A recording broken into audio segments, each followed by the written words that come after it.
Horacio, ¿qué tal? ¿Cómo le va? Pero, Gracias por venir. Buenas noches. ¿Cómo anda? ¿Bien? Gracias. Cuénteme una cosa, ¿cómo se puede interpretar lo que pasó en Francia? Bueno, era previsible, Eduardo, esto. ¿En serio?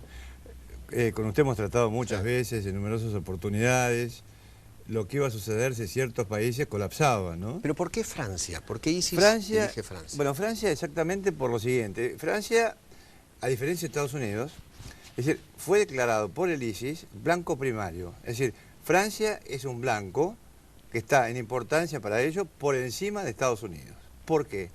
Estados Unidos es una potencia con gran poder mundial, potencia hegemónica, pongámosle todos los títulos que tengamos ganas. Pero Francia ha sido una potencia colonial en África, en Medio Oriente también. Exacto.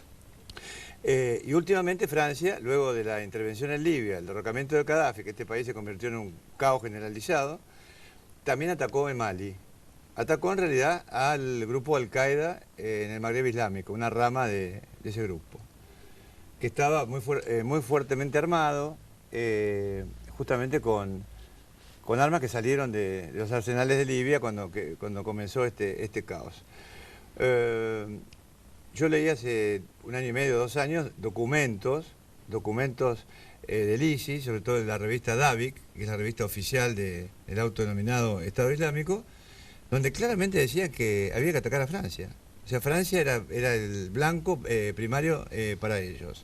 Además de las otras intervenciones que está realizando como parte de esta coalición, formada por países que también son parte de esta gama enorme, digamos, de este espectro de anti-ISIS y pro-ISIS.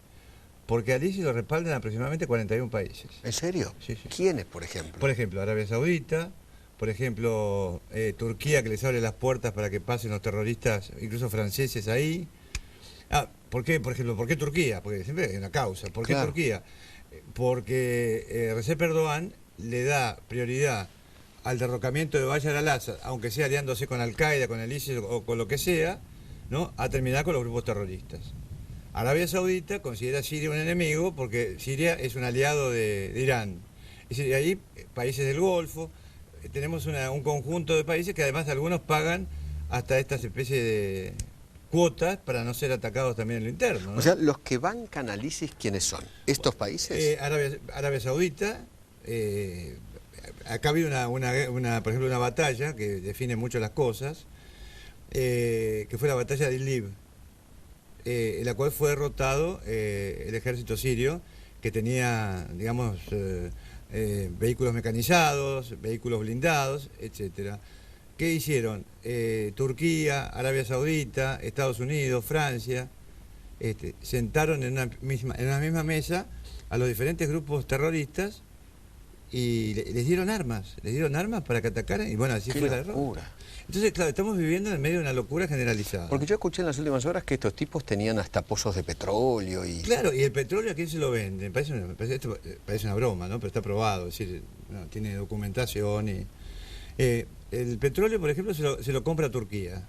Es decir, yo he visto hasta fotos que sacan periodistas, sí, de, por ejemplo, de caños enormes, no por supuesto oleoductos, ¿no?, que pasan desde por centenares, así como son los túneles de Gaza, desde Egipto a Gaza, bueno, algo parecido, pero con petróleo, desde Siria hasta Turquía, por ejemplo. Y en el caso de Irak, que sucede lo mismo, hasta los mismos kurdos, que son enemigos del Estado Islámico a muerte, bueno, hay sectores corruptos que llevan petróleo y se lo venden a Irán. O sea, hay una mezcolanza. Y se lo venden a Irán. Entonces, esto es un caleidoscopio. Claro. Pero además, en el caso de Francia, yo creo que tanto Nicolás Sarkozy como François Hollande realmente han cometido enormes errores o tomaron decisiones políticas que realmente tienen una repercusión negativa. ¿Por qué, Eduardo? Porque vos podés atacar un país X, ¿no?, masacrar a la gente, todo lo que se te ocurra, pero si ese país tiene 9 millones de personas en el tuyo, se te convierte en una quinta columna. Entonces el ISIS, ¿qué quiere hacer con estos ataques?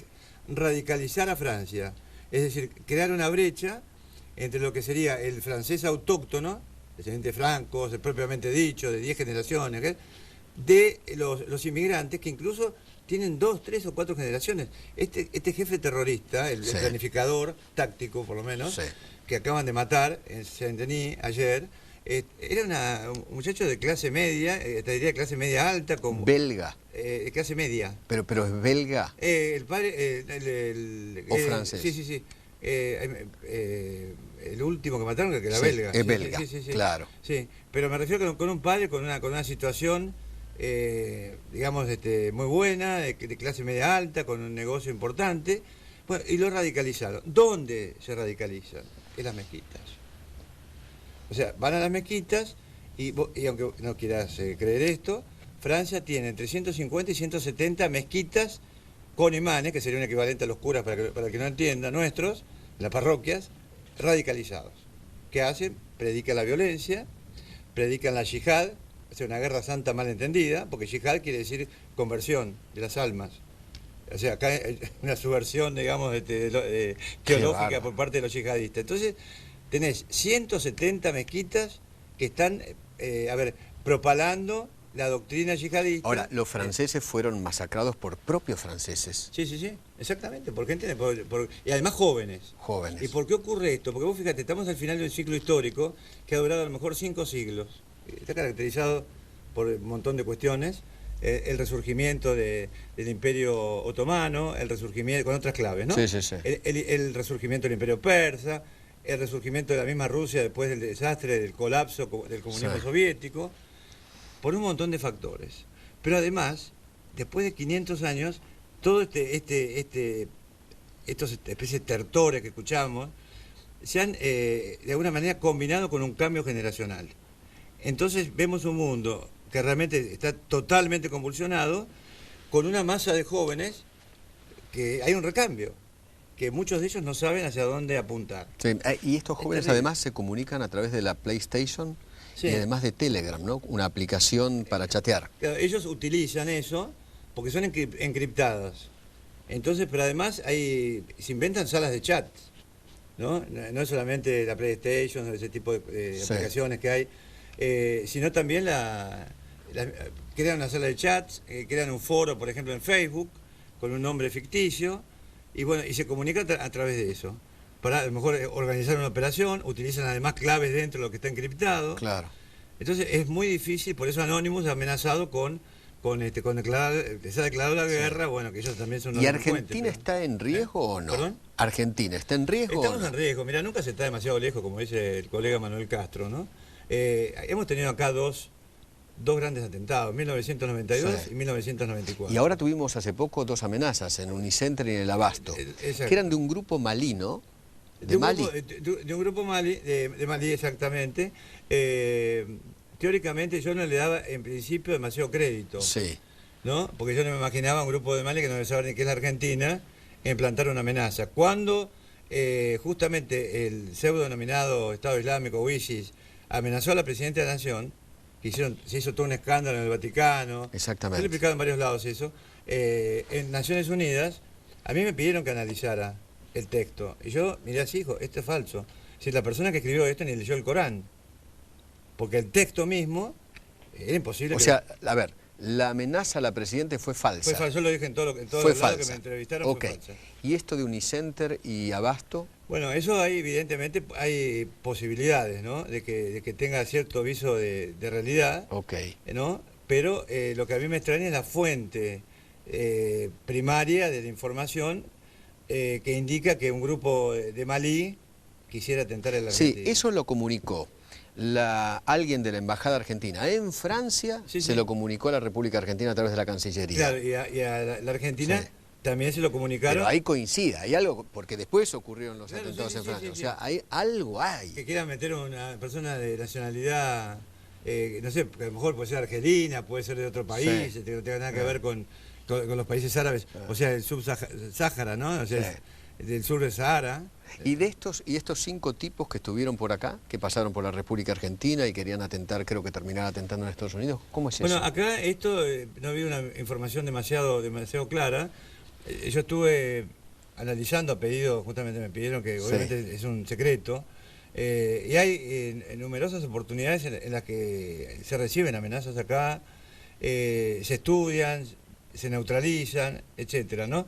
Lo que hace falta en la Argentina, y yo creo que también en otros países, es la formación de grupos interdisciplinarios. que puedan asesorar profesionalmente al gobierno que sea, al ministerio que sea, que tenga a cargo esto, porque yo sé que hay gente que analiza y que no comprende este tipo de situaciones, ¿no? Pero yo realmente creo que la Argentina ha sufrido ya 2 ataques, Sí. no hay que entrar en pánico, pero estar atentos. Pero los responsables, Alertas. los responsables Claro. de la inteligencia o pseudointeligencia que tenemos nosotros, después del descalabro que todos conocemos. Tenemos un fiscal muerto. Hay un fiscal muerto, vas a saber por qué razón, pero de cualquier manera, un fiscal muerto, tenemos dos ataques 1992, 1994, y muchas situaciones que han sido abortadas, ¿no? O que han sido controladas, o que se han estudiado y se han descartado por su peligrosidad, etcétera, ¿no? Acá vino un miembro también de visita unos días, que creo que, bueno, acá me hizo un portal, un reportaje, salido de Guantánamo, que lo recibieron en Uruguay, estuvo acá en Buenos Aires. Es cierto, sí. ¿No? Y yo decía, esta gente no debe estar acá, y si está, debe estar controlada. Ahora, ¿sabes cuál es el problema de Francia?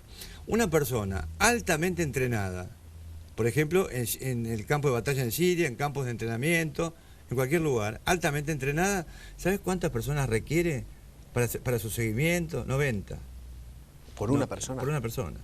Porque tenés que hacer seguimientos por posta, yo doy clases de eso, seguimientos por postas, establecer de alguna forma a través de Human, que es Human Intelligence, o sea, hacerles un approach, con una aproximación con algún agente encubierto, varón o mujer, lo que fuera, cercano. Además, las 24 horas. Las 24 horas. Es como, ¿sabes qué?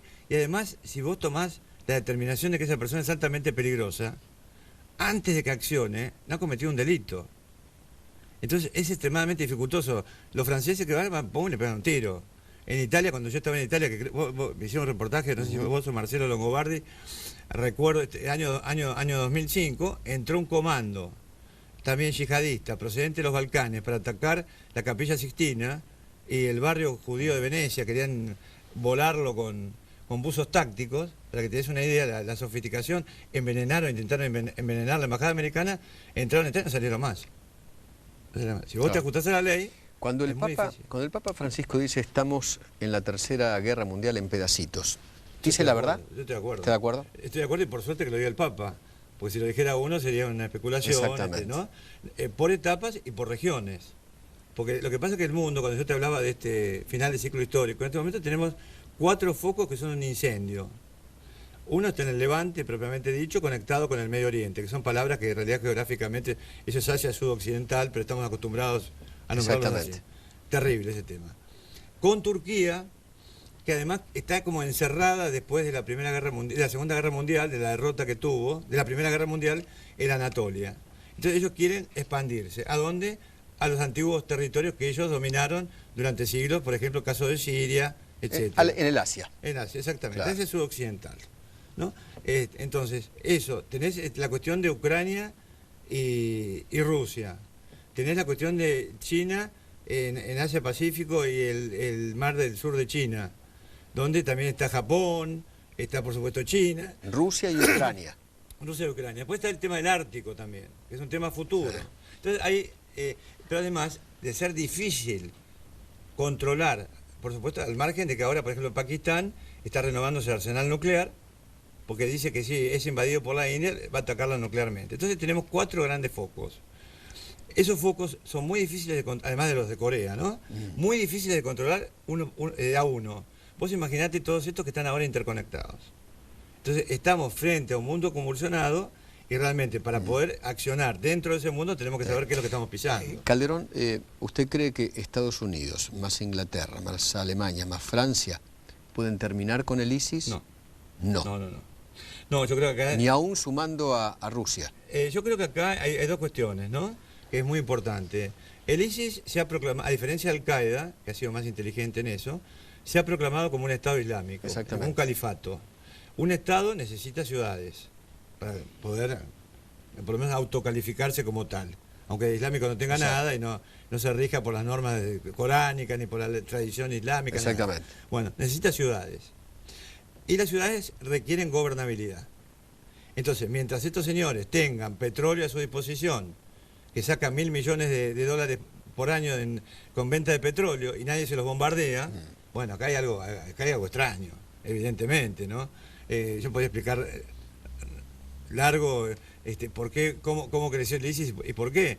Pero dado el tiempo disponible, yo creo que la yugular del ISIS es, primero que todo, cortarles la afluencia o el flujo de reclutas que vienen de países como Francia, Italia, etcétera, y pasan a través de Turquía. Hay que exigir a Turquía que cierre las fronteras.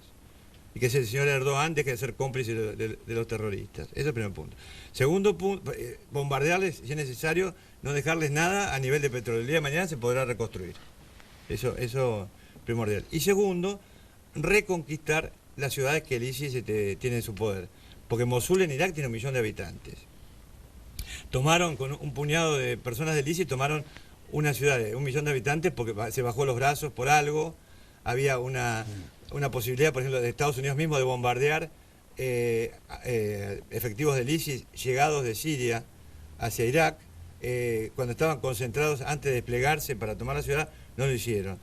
Los dejaron llegar casi hasta Bagdad porque querían producir un cambio para que se fuera el primer ministro Nuri Maliki, sí, que era ultra iraní, y colocar, por ejemplo, que está en este momento al-Abadi, que es un poco más flexible, a ponerse en una posición intermedia entre Irán y Estados Unidos. Pero ahora Estados Unidos tiene otro problema, que hace 3 años iba a atacar Irán conjuntamente con Israel, que atacaban, que no atacaban, y ahora Estados Unidos ha cerrado una alianza, sí, que yo diría estratégica con Irán. Siria además vive un momento terrible, ¿no? Porque Bashar al-Assad, el actual presidente, bombardea a su propia gente. Sí.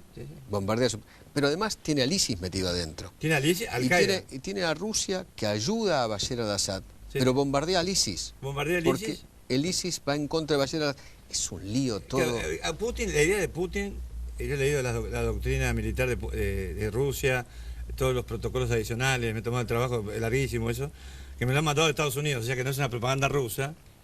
Ellos lo que quieren es matar la mayor cantidad posible de yihadistas de los que están en Siria y en Irak.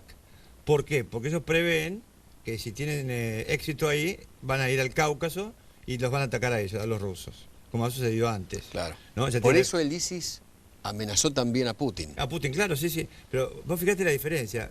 François Hollande, el otro día, en un discurso, dice más o menos así, los que están manejándose bien o accionando bien son los del frente al-Nusra, en Siria. Dice, porque atacan al ISIS y atacan a Bashar al-Assad. Pero resulta que el frente al-Nusra es Al-Qaeda. Y Al-Qaeda atacó en Charlie Hebdo. Entonces este hombre tiene una esquizofrenia política en materia de decisiones. O realmente no conoce la peligrosidad de las acciones que se están cometiendo, porque tienen 9 millones de musulmanes dentro de Francia. Yo había dado una estadística que siempre la uso para los extremismos, ¿no? Hay, por ejemplo, sobre 9 millones de musulmanes